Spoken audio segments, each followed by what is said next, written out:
ઉત્સેચકો વિશે જુદી જુદી ક્રિયાવિધિઓની વાત ચાલતી હતી. ઉત્સેચકોના આપણે એ ટોપિકે પહોંચી ગયેલા છીએ કે ઉત્સેચકો દ્વારા ઊંચા દરથી રાસાયણિક રૂપાંતર થતું હોય છે. ઉત્સેચકો દ્વારા ઊંચા દરથી રાસાયણિક રૂપાંતર થતું હોય છે. કઈ રીતે એ પ્રશ્ન છે. આપણે એવું તો જાણતા જ હોઈએ કે રાસાયણિક રૂપાંતરણ અથવા તો ચયાપચયકીય રૂપાંતરણ એક પ્રક્રિયા છે. જેમ કે સુક્રોઝ પ્લસ પાણી ગ્લુકોઝ પ્લસ ફ્રુક્ટોઝ બને છે. તો આ એક પ્રક્રિયા છે. એ સૌપ્રથમ તો શું છે? રાસાયણિક રૂપાંતરણ છે કે જેમાં સુક્રોઝ નું ગ્લુકોઝ પ્લસ ફ્રુક્ટોઝ ની અંદર રૂપાંતર થાય છે. તો રાસાયણિક પ્રક્રિયાના અંતે જે રસાયણોનું કેમાં નિર્માણ થાય છે? નિપજની અંદર નિર્માણ થાય છે. એ રસાયણને શું કહેવામાં આવે? તો એ રસાયણને કહેવામાં આવે પ્રક્રિયાર્થી અથવા તો પ્રક્રિયક.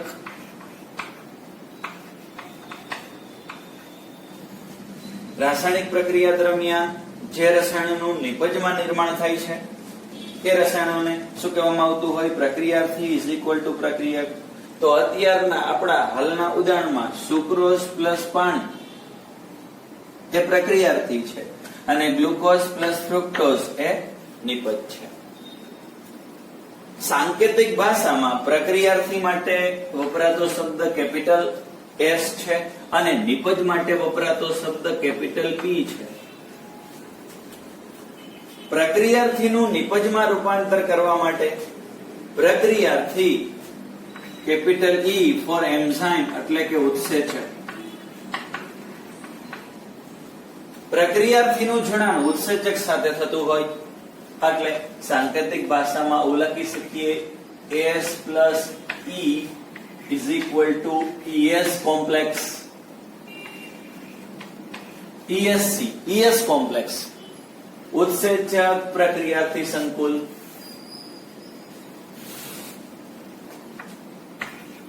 S plus E is equal to ES complex. ES complex માંથી શું બનશે?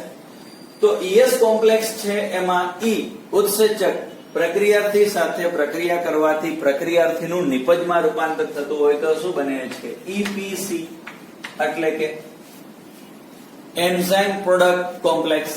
એન્ઝાઇમ પ્રોડક્ટ કોમ્પ્લેક્સ બનતા એમાંથી E પ્લસ P છૂટા પડી જશે એટલે કે ઉત્સેચક અને નિપજ છૂટી પડી જશે. તો સાંકેતિક ભાષામાં સીધું જ લખી શકીએ S માંથી P બને છે એટલે કે પ્રક્રિયાર્થીમાંથી નિપજ બને છે. ત્યાં E શું છે? તો E ઉત્સેચક ઇઝ ઇક્વલ ટુ એન્ઝાઇમ છે. આપણે જાણીએ છીએ કે ઉત્સેચક એટલે મોટા ભાગે કોણ હોય? તો તૃતીય રચના ધરાવતું પ્રોટીન હોય અને એ ત્રિપરિમાણીય રચના ધરાવતું હોય. ઉત્સેચકના ત્રિપરિમાણીય રચનાની અંદર એક ખાંચ અથવા એક ફાટો અથવા એક ચિરાડ છે. એ ખાંચને શું કહેવામાં આવે? એ ખાંચને કહેવાય ઉત્સેચકનું સક્રિય સ્થાન અથવા ક્રિયાશીલ સ્થાન અથવા પ્રક્રિયાર્થી જોડાણ સ્થાન અથવા પ્રક્રિયાર્થી જોડાણ સ્થાન. હવે પ્રક્રિયાર્થી અન્ય નામે કહીએ તો પ્રક્રિયક. આપણો અત્યારનો મુખ્ય પ્રક્રિયક કોણ છે? સુક્રોઝ અને સાથે પાણી. સુક્રોઝ પ્રક્રિયાર્થી કઈ તરફ પ્રસરણ કરશે? તો ઉત્સેચકના સક્રિય સ્થાન તરફ. પ્રક્રિયાર્થી ઉત્સેચક સાથે જોડાઈ બનતી રચના શું છે? ઉત્સેચક પ્રક્રિયાર્થી સંકુલ. ઉત્સેચક પ્રક્રિયાર્થી સંકુલ બનતા પ્રક્રિયાર્થીનું નવું સ્વરૂપ અસ્તિત્વમાં આવે. પ્રક્રિયાર્થીના નવા સ્વરૂપ માટે વપરાતો શબ્દ છે સંક્રમણ અવસ્થા સંરચના. કોને સંક્રમણ અવસ્થા સંરચના કહેવાય? તો પ્રક્રિયાર્થી ઉત્સેચક સાથે જોડાય તો પ્રક્રિયાર્થીની નવી જે સંરચના કે નવું જે સ્વરૂપ બને એને કહેવાય સંક્રમણ અવસ્થા સંરચના. અથવા તો મધ્યવર્તી અવસ્થા અથવા તો વચગાળાની અવસ્થા. હજુ એને અન્ય નામે પણ લખી શકીશું. આ વચગાળાની અવસ્થા કે સંક્રમણ અવસ્થા સંરચનામાં કાં તો કોઈ બંધ તૂટશે અથવા તો નવા બંધનું નિર્માણ થશે. અત્યારે અહીંયા સુક્રોઝ છે. સુક્રોઝનું સુક્રેઝ ઉત્સેચક સાથે પ્રક્રિયા થતા સુક્રોઝમાં રહેલ કયો બંધ હોય એ તૂટશે. COC is equal to ગ્લાયકોસિડિક બંધ તૂટશે. ગ્લાયકોસિડિક બંધ તૂટવાના કારણે શેનું નિર્માણ થશે? નિપજ. કઈ નિપજ? ગ્લુકોઝ પ્લસ ફ્રુક્ટોઝ બનશે. નિપજનું નિર્માણ થયું. આ નિપજ સક્રિય સ્થાનમાંથી તરત જ મુક્ત થઈ જશે અને મુક્ત શું બની જશે? ઉત્સેચક. એટલે કે પ્રક્રિયાર્થી અને ઉત્સેચકનું જોડાણ હોય એ ક્ષણિક હોય. એ ક્ષણિક જોડાણ દરમિયાન ઉત્સેચક પ્રક્રિયાર્થી ઉપર અસર કરે એટલે પ્રક્રિયાર્થીનું શું બને? નવું સ્વરૂપ. એ નવા સ્વરૂપની અંદર કાં તો કેટલાક બંધ તૂટે, જેમ કે સુક્રોઝ છે તો બંધ તૂટશે. ઘણા અન્ય ઉદાહરણો એવા છે કે નવા બંધ બનશે. બંધ તૂટવાના કારણે કે બંધ બનવાના કારણે નવા સ્વરૂપમાંથી નિપજનું નિર્માણ થઈ જશે. નિપજ ઉત્સેચકના સક્રિય સ્થાનથી મુક્ત થઈ જશે. હવે અહીંયા 3 તબક્કા છે પ્રક્રિયાર્થીમાંથી નિપજમાં રૂપાંતર થવા માટેના. એક પ્રક્રિયાર્થી, એક નવું સ્વરૂપ ને એક નિપજ. પ્રક્રિયાર્થીમાંથી નિપજ બનતી હોય ઉત્સેચક દ્વારા ત્યારે જે સંક્રમણ અવસ્થા સંરચના છે એનો એક તબક્કો નથી, ઘણા બધા તબક્કાઓ આવ્યા રાખે છે. એ ઘણા બધા તબક્કાઓને મધ્યવર્તી અવસ્થાઓ કહેવામાં આવે, વચગાળાની અવસ્થાઓ કહેવામાં આવે, સંક્રમણ અવસ્થા સંરચના કહેવામાં આવે. એ ઘણી બધી હોય. એમાં બંધ તૂટે છે એટલે કે ઉર્જા મુક્ત થાય છે, અથવા નવા બંધ બનવા માટે પ્રક્રિયા થવા માટે પ્રક્રિયાને બહારથી ઉર્જા આપવી પડતી હોય છે. તો નવા સ્વરૂપની અંદર કાં તો બંધ તૂટવાના કારણે ઉર્જાની સ્થિતિ વધારે હોય છે, અથવા તો પ્રક્રિયામાં બહારથી ઉષ્મા અપાતી હોય, ઉર્જા અપાતી હોય. એટલે કે નવું સ્વરૂપ સંક્રમણ અવસ્થા એ કેવી અવસ્થા છે? તો ઊંચી સ્થિતિ શક્તિ વાળી અવસ્થા છે. ઊંચી સ્થિતિ શક્તિ વાળી અવસ્થા છે. મતલબ કે પ્રક્રિયાર્થી અને નિપજમાં જે ઉર્જા હોય એના કરતા સંક્રમણ અવસ્થાની અંદર ઉર્જાનું પ્રમાણ વધારે હોય. આ પ્રક્રિયાર્થી અને નિપજ બંને રચનાઓ સ્થાયી છે. પ્રક્રિયાર્થી સ્થાયી છે, નિપજ પણ સ્થાયી છે. બંને સ્થાયી અવસ્થા વચ્ચે સતત રૂપાંતરણ કરતી, સતત બદલાવ કરતી એવી સંક્રમણ અવસ્થા સંરચના છે. તો સંક્રમણ અવસ્થા સંરચના એ સતત બદલાવ કરે છે, સતત રૂપાંતરણ કરે છે, એટલે સ્થાયી અવસ્થા નથી. એ કેવી અવસ્થા છે? અસ્થાયી અવસ્થા છે.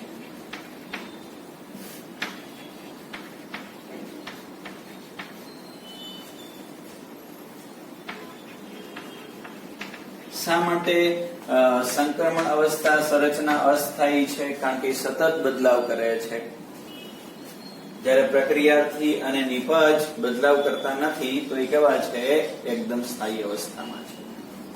હવે અહીંયા પ્રક્રિયાર્થીમાંથી નિપજ થવા માટે કથિત ઇઝ ઇક્વલ ટુ બદલતી ઘણી બધી શું આવે છે? સંક્રમણ અવસ્થા સંરચના આવે છે.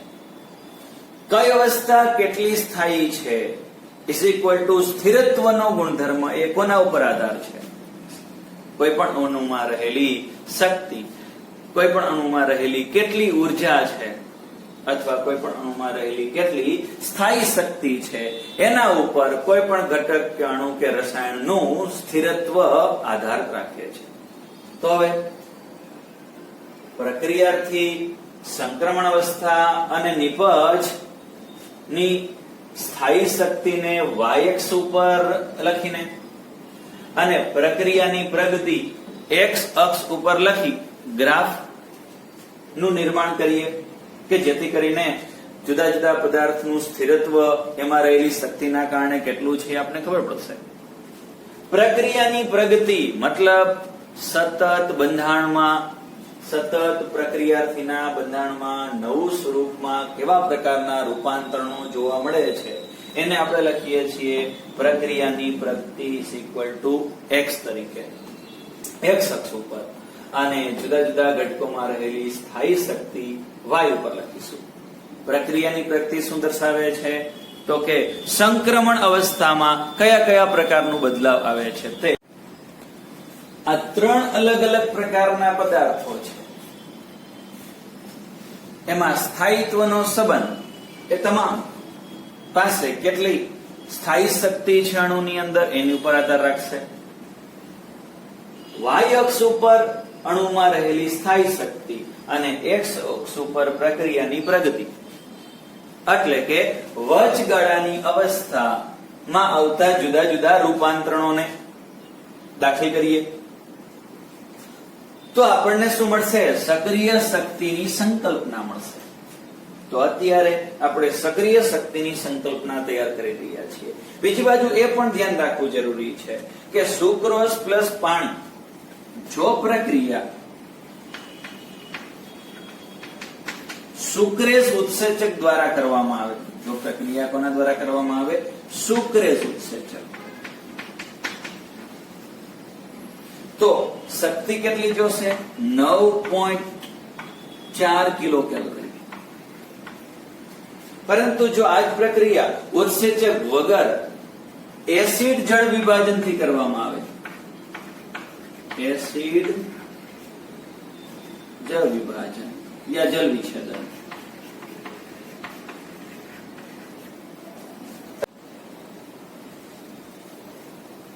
સુક્રેઝ હાજર છે ત્યારે 9.4 કિલો કેલરી શક્તિની જરૂરિયાત છે.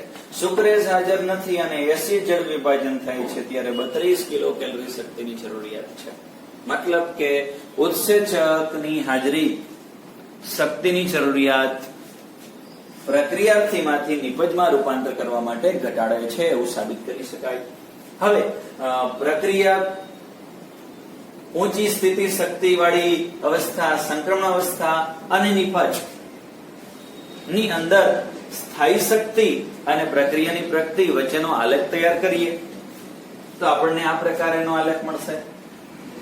અહીંયા પ્રક્રિયાર્થી છે, આ છે સંક્રમણ અવસ્થા, કારણ કે સંક્રમણ અવસ્થાની અંદર સ્થિતિ શક્તિવાળી અવસ્થા વધારે હોય. શા માટે? કારણ કે કેટલાક બંધ તૂટતા હોય એટલે શક્તિ મુક્ત થતી હોય. ક્યાં? સંક્રમણ અવસ્થાની અંદર. અને જો બંધ ન તૂટતા હોય તો નવા બંધ બનવા માટે પ્રક્રિયામાં બહારથી શક્તિ આપવામાં આવતી હોય. બંને અવસ્થામાં સંક્રમણ અવસ્થા સંરચનાની અંદર ઊંચી સ્થિતિ ઉર્જા હોય. હવે એમાંથી શું બનતી જશે? નિપજ.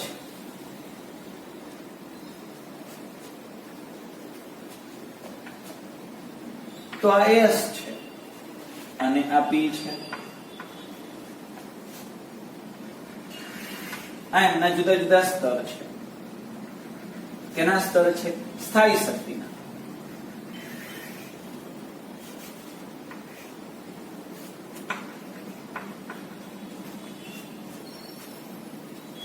પ્રક્રિયાર્થી, નિપજ, તો આ કયું સ્તર છે? આ જે સ્તર છે એ સંક્રમણ અવસ્થાનું સ્તર છે.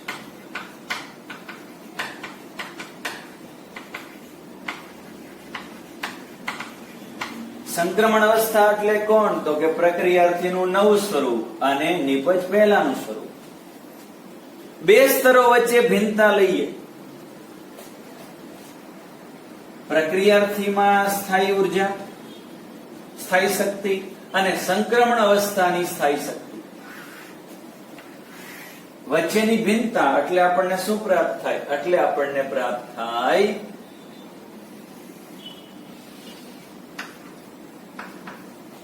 સક્રિય શક્તિ.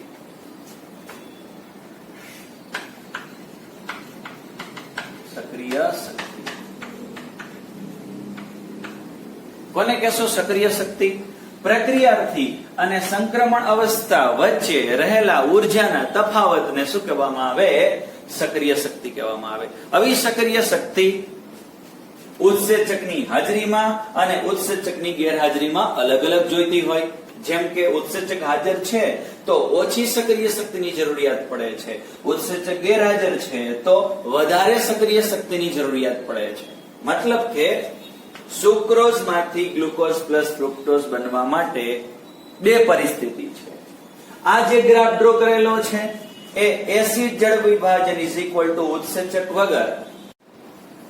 અત્યારે આ જે ગ્રાફ ડ્રો થઈ ગયેલો છે એ સક્રિય શક્તિ છે, પણ કઈ પરિસ્થિતિમાં છે? એસિડ જળ વિભાજન ઇઝ ઇક્વલ ટુ ઉત્સેચક વગર. ઉત્સેચક કે ઉત્તેજક કે ઉદ્દીપક વગર સક્રિય શક્તિનું સ્તર છે. એટલે કે 32 કિલો કેલરી ઉદાહરણ તરીકે શક્તિ વપરાય છે એસિડ જળ વિભાજન થતું હોય ત્યારે. હવે આને લખીએ કે સુક્રેઝ ઉત્સેચક હાજર હોય ત્યારે માત્ર 9.4. તો સંક્રમણ અવસ્થા ઉપર આવશે કે નીચે? ડેફિનેટલી નીચે જ આવશે.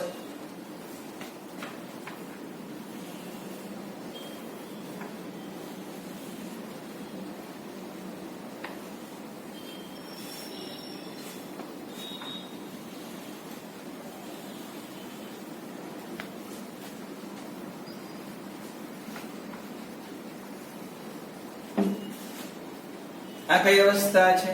પ્રક્રિયાર્થી. આ કોણ છે? નિપજ. તો આ કયું સ્તર છે? સંક્રમણ અવસ્થામાં સ્થાયી શક્તિનું સ્તર છે. તો પ્રક્રિયાર્થી અને સંક્રમણ અવસ્થા વચ્ચે શક્તિના તફાવતને શું કહેવામાં આવે? સક્રિય શક્તિ. આ સક્રિય શક્તિ ક્યારે છે? ઉત્સેચકની હાજરીમાં. ઉત્સેચકની હાજરીમાં સક્રિય શક્તિ કેટલી છે? આપણા ઉદાહરણમાં 9.4 કિલો કેલરી. મતલબ કે ઉત્સેચક સક્રિય શક્તિના સ્તરની અંદર ઘટાડો કરી સરળતાથી પ્રક્રિયાર્થીનું નિપજમાં રૂપાંતર કરે છે. જેમ જેમ ઉત્સેચક ઘટતો જાય, જેમ જેમ પ્રક્રિયામાં ઉત્સેચક ન વાપરીએ તેમ તેમ શક્તિ અવરોધ વધતો જાય. એટલે કે વધારે શક્તિની જરૂરિયાત પડે.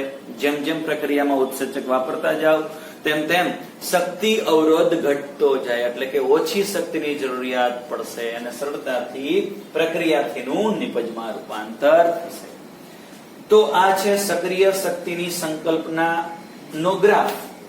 આ ગ્રાફની અંદર બે બાબત સ્પષ્ટ અવલોકિત કરવી પડે કે નિપજ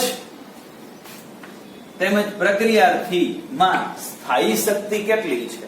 અત્યારના ઉદાહરણમાં નિપજની અંદર પ્રક્રિયાર્થી કરતા નિપજ નીચેના સ્તરે છે. નિપજ પ્રક્રિયાર્થી કરતા સ્થાયી શક્તિની દ્રષ્ટિએ નીચેના સ્તરે છે. મતલબ કે પ્રક્રિયાર્થી માંથી ઉર્જા મુક્ત થઈ છે. શેમાં રૂપાંતર થવા માટે? નિપજમાં રૂપાંતર થવા માટે.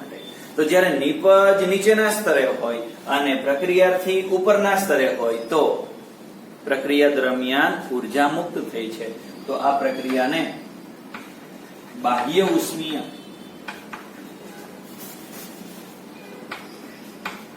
કે ઉર્જા ત્યાગી, બાહ્ય ઉષ્મીય કે ઉર્જા ત્યાગી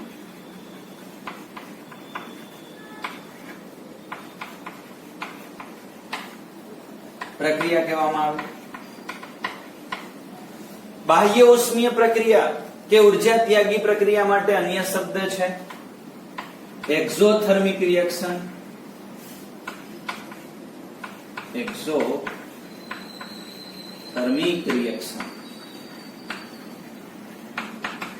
એક્ઝોથર્મિક રિએક્શન ની અંદર શક્તિ મુક્ત થાય છે. એટલે કે બહારથી શક્તિ આપવાની જરૂરિયાત પડતી નથી. એટલે કે પ્રક્રિયાને સ્વયં પ્રવર્તિત કે સ્વયં સંચાલિત પ્રક્રિયા કહેવામાં આવે. ઉર્જા ત્યાગી કોઈ પણ પ્રક્રિયા હોય એને કેવી પ્રક્રિયા કહેવામાં આવે? સ્વયં પ્રવર્તિત.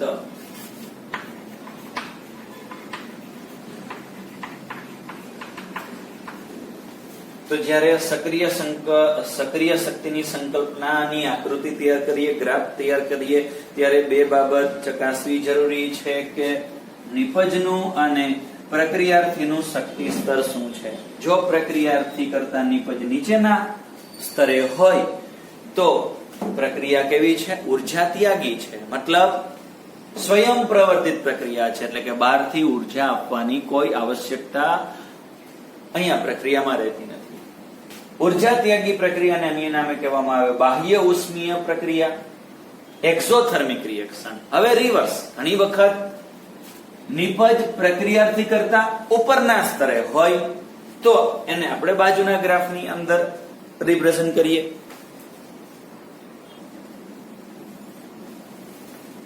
આ ગ્રાફની અંદર અહીંયા પ્રક્રિયાર્થીનું સ્થાયી શક્તિ છે. આ છે કઈ અવસ્થા? તો એ છે સંક્રમણ અવસ્થા.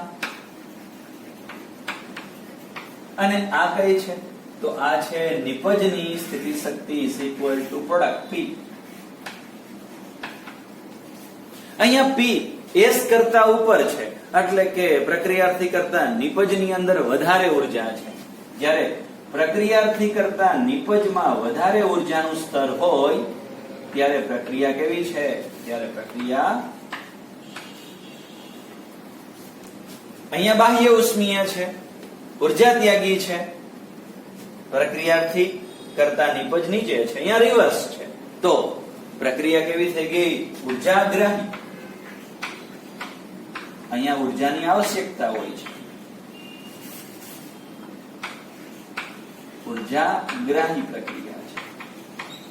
અન્ય નામે કહીએ તો અંત ઉષ્મીય પ્રક્રિયા છે. અંત ઉષ્મીય.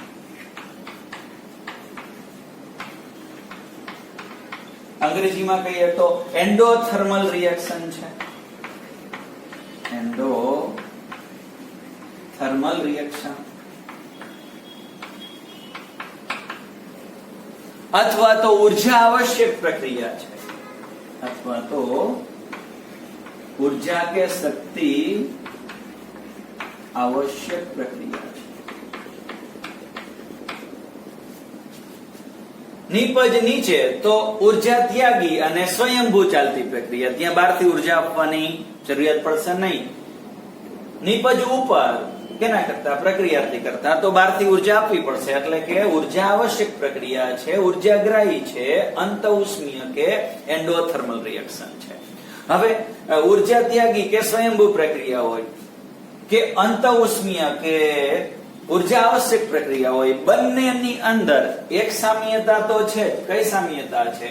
તો કે સંક્રમણ અવસ્થા એ ઊંચી સ્થિતિ શક્તિ વાળી અવસ્થા છે, જે અસ્થાયી અવસ્થા છે, જેમાંથી સ્થાયી અવસ્થા નિપજનું નિર્માણ થશે. અતિ મહત્વની વ્યાખ્યા, પ્રક્રિયાર્થી અને સંક્રમણ અવસ્થા વચ્ચે ઉર્જાના તફાવતને શું કહેવામાં આવે? સક્રિય શક્તિ કહેવામાં આવે. અભિસક્રિય શક્તિનો અવરોધ કોણ ઘટાડી દે છે? ઉત્સેચક. એટલે કે ઓછી શક્તિ વપરાય છે, છતાં પણ પ્રક્રિયાર્થીનું નિપજમાં સરળતાથી રૂપાંતર થઈ શકે છે. તો અત્યારે આપણે ઉત્સેચક કઈ રીતે ઊંચા દરથી રાસાયણિક રૂપાંતરણો કરે છે એમનું વર્ણન કર્યું. ઉત્સેચક શું કરતો હોય? તો ઉત્સેચક પ્રક્રિયાના દરની અંદર અનેક ગણો વધારો કરતો હોય.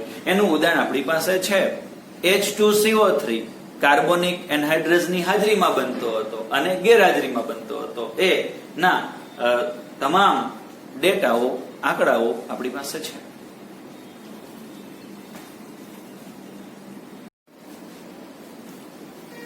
ઉત્સેચક ની ક્રિયાવિધિ પર અસર કરતા પરિબળો. ઉત્સેચકની ક્રિયાનું સંચાલન કરતા પરિબળો. જે પરિબળો તૃતીય કક્ષાના પ્રોટીન પર અસર કરે તે જ પરિબળો ઉત્સેચકની ક્રિયાવિધિ ઉપર અસર કરે. શા માટે? તો ઉત્સેચકો તૃતીય કક્ષાના પ્રોટીનથી બનેલા છે, એટલે કે જે પરિબળોની અસર તૃતીય પ્રોટીન ઉપર થતી હોય તેની અસર ઉત્સેચકની ક્રિયાવિધિ ઉપર થાય. ઉત્સેચકની ક્રિયાવિધિ ઉપર અસર કરતા પરિબળોમાં એક છે તાપમાન, બીજી બાબત છે pH, ત્રીજું છે પ્રક્રિયાર્થીની સાંદ્રતા અને નંબર 4 છે રસાયણો કે જે ઉત્સેચક સાથે જોડાઈ જવાની ક્ષમતા ધરાવે છે અને ઉત્સેચકની ક્રિયાવિધિ પર અસર કરે છે, એને કહેવામાં આવે અવરોધકો. રસાયણો કે જે ઉત્સેચકની ક્રિયાવિધિને અટકાવે છે એને કહેવાય અવરોધકો. તો આપણે 4 બાબતની સ્પષ્ટતા કરવી પડશે. એક તાપમાનની અસર, બીજી pH, 3 પ્રક્રિયાર્થીની સાંદ્રતા અને 4 અવરોધક. સૌપ્રથમ તાપમાન. મનુષ્યના ઉત્સેચકો હોય, માનવ ઉત્સેચક, મનુષ્યના શરીરના ઉત્સેચકો છે એ કેટલા તાપમાને કાર્ય કરે છે? 37 ડિગ્રી સેલ્સિયસ. જે તાપમાને ઉત્સેચક એમની મહત્તમ ક્રિયાવિધિ દર્શાવે તે તાપમાનને તે ઉત્સેચક માટેનું ઇષ્ટતમ તાપમાન કહેવામાં આવે. ઇષ્ટતમ તાપમાન. તો મનુષ્યના ઉત્સેચક માટે ઇષ્ટતમ તાપમાન 37 ડિગ્રી છે. એ રીતે pH પણ અસર કરશે. અહીંયા તાપમાન છે, pH. ઉત્સેચક જઠરમાં રહેલો ઉત્સેચક પેપ્સિન કેટલી pH એ મહત્તમ રીતે કાર્યરત હોય? તો 1.8 pH. પછી મુખ ગુહામાં આવતો ઉત્સેચક એમાઇલેસ, જેનું અન્ય નામ છે ટાઇલિન, કે જે 6.8 pH એ મહત્તમ રીતે સક્રિય છે. ટ્રિપ્સિન આંતરડાની અંદર, ટ્રિપ્સિન કેટલી pH એ સક્રિય છે? 7.8. તો જે pH છે ઉત્સેચક એની મહત્તમ ક્રિયાશીલતા દાખવે તે pH ને તે ઉત્સેચક માટેની ઇષ્ટતમ ઓપ્ટિમમ pH કહેવામાં આવે. એટલે કે જે તાપમાને અને જે pH એ ઉત્સેચક એમની મહત્તમ ક્રિયાશીલતા દાખવતો હોય તે તાપમાન અને તે pH ને તે ઉત્સેચક માટેની ઓપ્ટિમમ કે ઇષ્ટતમ તાપમાન અને pH કહેવામાં આવે. પેપ્સિન નું ઇષ્ટતમ pH કેટલી? 1.8. એમાઇલેસ ની 6.8. ટ્રિપ્સિન ની 7.8. આવા ઇષ્ટતમ માત્રાથી વધુ માત્રાનું તાપમાન કે pH આપવામાં આવે કે ઓછી માત્રામાં pH કે તાપમાન આપવામાં આવે તો ઉત્સેચકની ક્રિયાવિધિ ઘટતી જાય છે. એનો અભ્યાસ આલેખ દ્વારા કરીએ. સૌપ્રથમ તાપમાન. માનવ ઉત્સેચક, મનુષ્યના ઉત્સેચક કેટલા તાપમાને કાર્ય કરે છે? તો તાપમાન લખીએ ડિગ્રી સેલ્સિયસ ની અંદર 10 ડિગ્રી, 20, 30, 40, 50. માનવ ઉત્સેચક અહીંયા 37 ડિગ્રીએ મહત્તમ રીતે સક્રિય છે. 37 ડિગ્રીથી તાપમાન ઘટાડતા જાઓ તેમ તેમ ઉત્સેચક નિષ્ક્રિય થતો જાય. ઓછા તાપમાનથી 37 ડિગ્રી તરફ જતા જાઓ, ઉત્સેચક સક્રિય થતો જાય. 37 એ મહત્તમ સક્રિય, 37 બાદ 40, 50, 60, 70 એવું તાપમાન આપો તો ઉત્સેચકની ક્રિયાવિધિ ઘટતી જાય. માનવ ઉત્સેચક 37 ડિગ્રીએ મહત્તમ સક્રિય છે. હવે તમે 0 તાપમાન આપી દો તો ઉત્સેચક નિષ્ક્રિય થઈ જાય. ફરી પાછું એ જ ઉત્સેચકને 37 તાપમાન આપો, પાછો ક્રિયાશીલ થઈ જાય. પરંતુ જો માનવના ઉત્સેચકને 37 થી વધુ તાપમાન આપો, 60, 70, 80, 90 જેટલું, તો પ્રોટીન વધુ તાપમાને વિનૈસર્ગીકૃત થાય, એટલે કે પોતાનું નૈસર્ગિક બંધારણ ગુમાવે. તો ઉત્સેચક પણ વિનૈસર્ગીકૃત થાય, એટલે ઉત્સેચકની ક્રિયાવિધિ નષ્ટ થાય. એક્સ અક્ષ ઉપર તાપમાન લખેલું છે અને વાય ઉપર ઉત્સેચકની ક્રિયાવિધિ લખેલી છે કે ઉત્સેચકની સક્રિયતા લખેલી છે. તો માનવ ઉત્સેચકમાં જેમ જેમ તાપમાન વધારતા જઈએ, 37 તરફ જતા જઈએ, ત્યારે મહત્તમ પ્રક્રિયા પહોંચશે. 37 થી વધારતા જાઓ ઉત્સેચક વિનૈસર્ગીકૃત થતો જાય એટલે પોતાનું નૈસર્ગિક બંધારણ ગુમાવતો જાય, ઉત્સેચકની ક્રિયાવિધિ ઘટતી જાય ને અંતે બનતી જાય. હવે પીએચ, એમાઇલેસ, પેપ્સિન અને ટ્રિપ્સિન. પેપ્સિન અને એમાઇલેસ વચ્ચે ગ્રાફ બનાવીએ. આ છે 1 પીએચ, 2, 3, 4, 5, 6, 7, 8. પેપ્સિન ક્યારે સક્રિય છે? 1.8 પીએચ.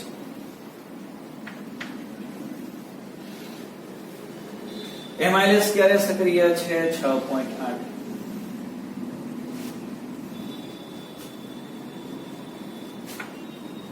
એક 1.8 થી ઓછી પીએચ આપો, પ્રક્રિયા ઘટતી જાય છે. 1.8 થી વધારે આપો છતાં પણ પ્રક્રિયા ઘટતી જાય છે. કેના માટે? પેપ્સિન માટે.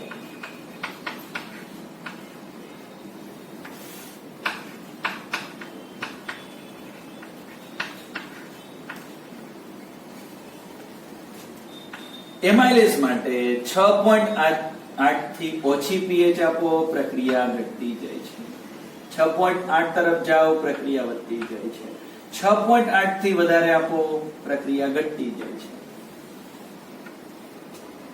આ કોના માટેનો ગ્રાફ છે? એમાઇલેસ.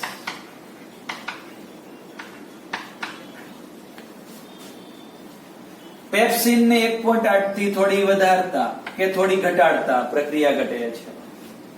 એમાઇલેસ ને 6.8 થી થોડી પીએચ ઘટાડતા કે થોડી વધારતા પ્રક્રિયા ઘટે છે.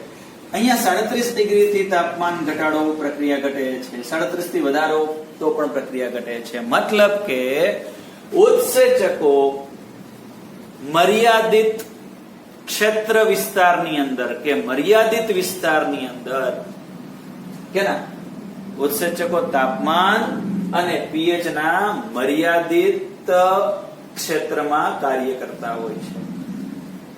થોડું તાપમાન ઘટી જતા કે વધી જતા, થોડી પીએચ ઘટી જતા કે વધી જતા ઉત્સેચકની ક્રિયાવિધિ ઘટી જતી હોય છે. પરંતુ તાપમાનમાં ખાસ ધ્યાન રાખવું, નીચું તાપમાન આપો તો ઉત્સેચક નષ્ટ થઈ જતો નથી પરંતુ નિષ્ક્રિય થઈ જાય છે.